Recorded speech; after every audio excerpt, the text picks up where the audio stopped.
그래서 아무것도 자기 자신에 대해서 확신하지 못하고 있습니다. 그리고 그 자신의 마음 속에는 오직 저 상대가 있을 뿐인 거죠. 그리고 그 사람에 대해서 나는 모든 걸 알고 있다. 이런 생각을 하지 못합니다. 자, 그런데 이 첫사랑이요, 오래된 연인처럼 점점 이제 매너리즘, 타성에 젖기 시작하면 어떤 형태로 변하느냐? 나는 저 상대를 너무 정확히 알고 있다는 거예요. 아유, 다 알지 내가. 뭐 내가 그 양반 하루 이틀 겪어? 내가 우리 바깥 양반을 내가 뭐 하루 이틀 알아? 내가 우리 주인 양반을 하루 이틀 아냐고. 이런 게 생겨요. 그래서 내가 하는 것이 곧 이 사람이에요. 나는 이 사람에 대해서 쥐락펴락이 가능할 정도로 이제 자신감이 넘치게 됩니다. 이게 첫사랑을 버린 상태예요. 첫사랑이 끝난 상태입니다. 자, 제가 이렇게 얘기를 하면 아니 그러면 다 뭐 관계가 그렇지 뭐. 그런 얘기를 하려고 하는 게 아니잖아요. 주님께서 첫사랑을 버렸다 이렇게 말씀하시고 그것이 촛대로 옮긴다. 촛대가 뭐예요? 사명이 옮겨지는 거예요. 근데 그런 차원까지 가려면 우리가 첫사랑에 대해서 아주 우습게 여기고 그 풋내나는 사랑보다는 뭔가 이렇게 서로 또 느슨해지는 거지 뭐 관계가. 그게 문제예요. 그게 심각하고 위험해지는 건데, 그게 사실은 관계를 파탄시키는 건데 그렇게 생각하지 않고 하나님에 대해서 내가 이제 모든 걸 다 알게 된 상태라고 착각하는 겁니다. 그래서 뭐 하나님에 대해서 뭐 자기가 이제 뭐 뭐든지 답을 줄 수 있는 상태가 되는 거죠. 사실은 하나님과의 관계에서 부끄럽고 수줍고 내가 하는 일이 정말 하나님의 마음에 드시는 걸까? 조심스럽고 그러면서도 늘 그 설레이는 기쁨, 신선한 기쁨이 없는 그런 상태를 이제 자기는 이 분야에서만큼은 자기는 전문가다. 하나님에 대해서 나는 프로다. 뭐든지 나에게 물어봐라. 뭐 하나님에 대해서 누가 잘못 말해 내가 쫓아가서 그냥 박살을 내주겠다. 뭐 이런 차원이 되는 겁니다. 신학적인 문제라든가 교리적인 문제라든가 뭐 멘토링에 관련된 문제일 뭐 모든 뭐 분야에서 나는 하나님께 인정받은 사람이다. 나같이 그리스도를 위하여 고난을 받고 잘 참고 인내하고 지치지 않고 한 번도 나는 그분의 이름을 배반한 적이 없다. 이게 부부관계에서도요. 여러분 보세요.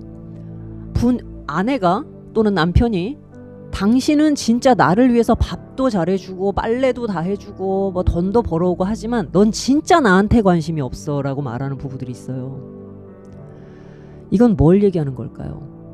그렇게 형식적으로 삶을 유지하는 모든 중요한 일반적인 것들은 다 잘 해내는데 정작 그 자신에게, 상대방의 그 자신에게는 관심이 없는 경우가 굉장히 많다는 얘기입니다. 복잡한 얘기죠. 그런 얘기하면 남자든 여자든 아주 그런 디테일한 감정적인 그 관계에 관련된 문제에서 아주 둔한 사람들은 짜증스러워해요. 뭘 더 바라냐? 그렇게 얘기해요. 야, 내가 돈을 안 벌어다 주냐, 또는 뭐 내가 밥을 안 해주냐, 이렇게 얘기해. 내가 한 번이라도 다른데 뭐 눈길을 준 적 있냐, 바람을 핀 적 있냐, 이게 배부른 소리 하네, 이런 식으로 얘기를 할 수 있습니다. 하나님과 관계에서도 그래요. 하나님 참, 내가 막말로 세상에 나가서 뭐 술을 먹기로 합니까, 담배를 피고 뭐 여자하고 놀고 뭐 딴짓한 적 있어요? 나는 집, 직장, 교회 이거밖에 몰라. 그렇게 열심히 내가 주님을 섬겼는데 너는 나에 대해서 첫사랑을 버렸다. 이렇게 얘기를 하시면은 참 섭섭합니다. 이런 마음이 올라올 수 있어요.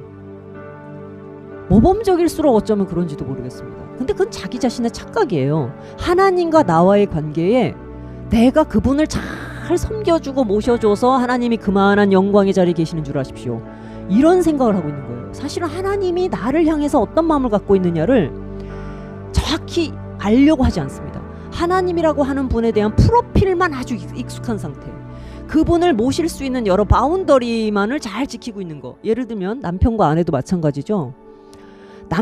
이제 부부가 둘이 이렇게 뭐 퀴즈 하는 걸 제가 한번 본 적이 있어요. 저희 남편하고도 제가 한번 한 적이 있습니다. 제가 한번 질문을 던진 적이 있죠. 내가 좋아하는 색깔? 이렇게 물어보니까 머뭇머뭇해요. 그러니까 이런 아주 그 개인에 속한 차원의 문제들 있죠. 내가 좋아하는 색깔, 내가 좋아하는 음식, 음식 같은 거는 이제 자주 이렇게 소통을 하니까 알겠죠. 근데 오직 저라는 사람의 어떤 개인 퍼스널리티에 해당되는 문제를 남편이 오히려 잘 모르는 경우가 있어요. 친구는 아는데. 그런 거, 내가 어릴 때의 별명, 그 다음에 내가 좋아하는 음악, 이런 거 모릅니다. 이게 이 사람이 뭐를 좋아하느냐 보다는 이 사람이 우리 가족관계 안에서 해야 될 역할에 대한 관심이 더 많다. 이게 다르다는 거예요. 어쩌면 나와 하나님과의 관계도요, 하나님은 하나님으로의 역할, 그쪽에 관심이 더 많은 사람은 하나님이 현재 지금 나에게 말씀하고자 하시는 이 마음의 상태에 대해서는 전혀 주목하지 못할 수 있다는 얘기입니다. 부부관계를 지금 설명을 드린 것처럼. 그래서 우리 주님께서 그 모든 수고와 인내와 공헌에도 불구하고 에베소 교회에 너는 첫사랑을 버렸다 이렇게 얘기해요. 네가 어디서 어긋났고 잘못되었는지를 생각해봐라. 생각해봐라. 여기서 차라리 답변을 딱 주셨으면 좋겠어요. 야, 너는 나에 대해서 네가 마치 막 뭐 전문가인 것처럼 아주 네가 내 앞에 딱 앉아서 호가호위하면서 예를 들어서 하나님에 대해서 자기가 하나님인 것처럼 얘기해 주는 거예요. 자, 이분이 좋아하는 음식, 이분은 주로 이런 말들을 좋아하고, 자, 편지 쓰실 때 여러분 이 하나님께 이런 형태로 쓰시면 하나님께서 굉장히 좋아하실 겁니다. 막 이렇게 자기가 그 앞에서 하나님인 것처럼 다 얘기를 해요. 이분은 하나님 개인의 개성이 없는 분처럼. 이게 바로 부부관계에서도 아주 타성에 젖어 있고 매너리즘에 젖어 있는 사람들 얘기입니다. 예를 들어서 제가 원래 커피를 좋아하는데 오늘은 내가 뭐 다른 거 마시겠다 이렇게 얘기를 하면 그 커피 좋아하면서 그냥 커피나 마셔 이렇게 얘기하는 거랑 똑같아요. 그 순간순간 하나님과 소통하는 거, 또 그 순간순간 배우자와 소통하는 거를 하지 않습니다. 내가 알고 있는 기존의 틀에다가 그냥 맞춰버리는 거예요. 뭐 오늘 뭐 먹고 싶어? 오늘 저 사람 기분이 어떨까? 그날을 그 사람과 함께 리듬이 이렇게 같이 맞춰지질 않는 겁니다. 왜?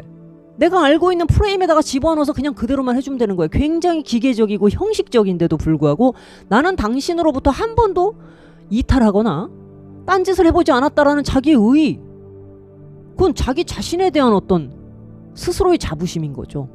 내가 언제 여기서 벗어나서 말이야, 내가 돈을 안 벌어다 주기랬어, 내가 네 밥을 안 차려주기랬어, 꼭두 새벽부터 일어나서 아침밥 먹여주는 여자가 요새 나 같은 여자가 있는 줄 알아? 이런 식의 싸움이 일어나는 거예요.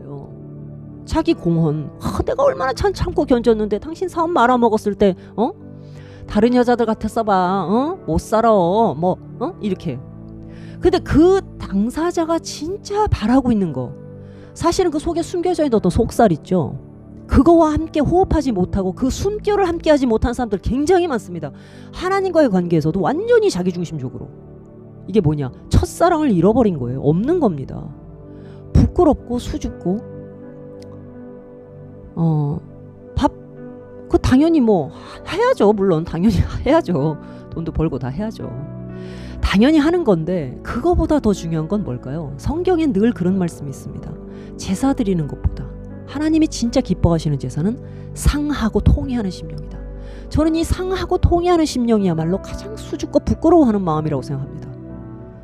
이게 첫사랑이에요. 하나님은 우리가 보호해드리는 신이 아닙니다. 하나님에 대해서 거짓말하고 속이는 자들도 있고, 그래서 그들과도 싸워야 합니다. 당연히 진리를 드러내야 돼요. 그런데 그 자체가 이미 그들의 역할놀이에 빠져버렸고, 그것이 이제 나의 어떤 하나의 고유의 컨셉이 되는 거예요. 나는 이런 사람이야. 주를 위해서 나는 이런 일을 하는 사람이야. 마찬가지로 부부 관계에서도 그렇습니다.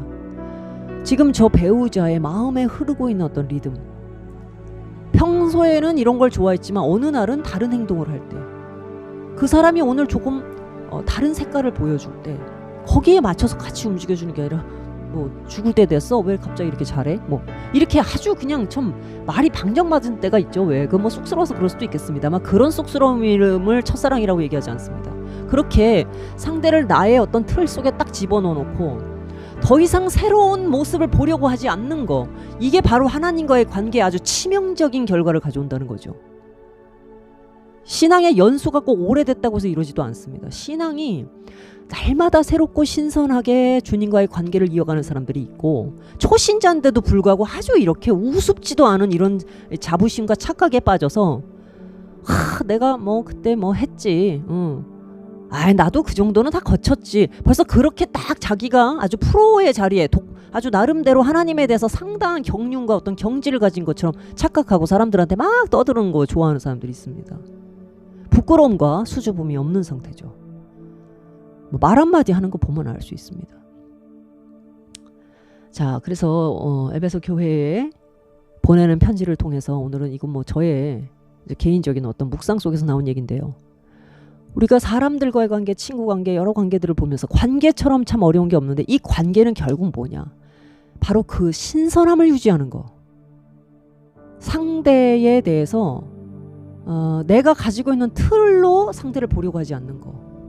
아마 이것이 가장 중요한 거다니까. 그게 결국 뭐죠? 자기 자신을 비우지 않고서는 도저히 받아들일 수가 없는 겁니다. 하나님과의 이 관계가 안 돼 있고 자기중심적으로 하나님에 대해서도 내가 아는 대로 내가 이전에 조금 배운 그 쥐꼬리만한 것 가지고 딱딱딱 매뉴얼을 가지고 거기서 매뉴얼 안에서 작동하고 있는 사람은 제가 볼 때 첫째 기도가 안 됩니다. 하긴 하겠죠. 근데 기도의 영이 소통이 원활하게 되지 않습니다. 강팍해져서. 하나님은 정말 내 손아귀에서 주물럭거려지는 분이 아니기 때문에 첫째 기도가 잘 안 된다. 둘째 성경이나 하나님의 말씀에 대한 이해도가 점점 신선하고 높아지는 게 아니라 늘 그 자리에 머물러 있고 내가 알고 있는 틀만 계속 반복해서 얘기하고 있다. 그 얘기를 하면 할수록 자신에 대한 자부심이 자꾸 느껴진다. 뭐 아구가 탁탁 맞는 것 같죠. 과거의 것들에 대해서는. 그러나 그 하나님 상대에 대한 불확실성을 가지고 늘 결핍된 부족한 부끄러운 그러나 설레는 풋풋한 사랑으로 하나님과 계속적으로 나가지를 못한다. 하나님에 대해서 계속 확실한 것만을 얘기하려고 하는 건 뭐냐? 이미 과거에 자기가 경험한 것들 뿐이죠. 자기가 만들어낸 틀 가지고 얘기할 때만 확실한 겁니다. 그러나 하나님은 불확실성, 즉 하나님에 대해서는 이 측량할 수 없다. unsearchable이라고 그러잖아요. 측량을 할 수 없다 내가. 그러니까 이런 하나님에 대해서는 모르는 겁니다. 그러니까 자기 남편이나 아내에 대해서 나 저 사람에 대해서 다 알지. 이거 차려주면 돼. 이거 입는 거 좋아해. 내가 딱딱딱 지시해주고 말이야. 딱 이렇게 갖춰놓는 세상. 그것 외에 다른 것은 내가 허용을 안 해버립니다. 성질을 내요. 그 밖으로 나가려고 하면. 이게 문제라는 거죠. 이런 관계 가운데에서는 도저히 성숙된 관계, 진보된 관계를 가질 수가 없는 겁니다. 자, 우리가 에베소 교회 같은 이런 실수하지 않도록 돌아봤으면 좋겠습니다. 여기까지 하겠습니다.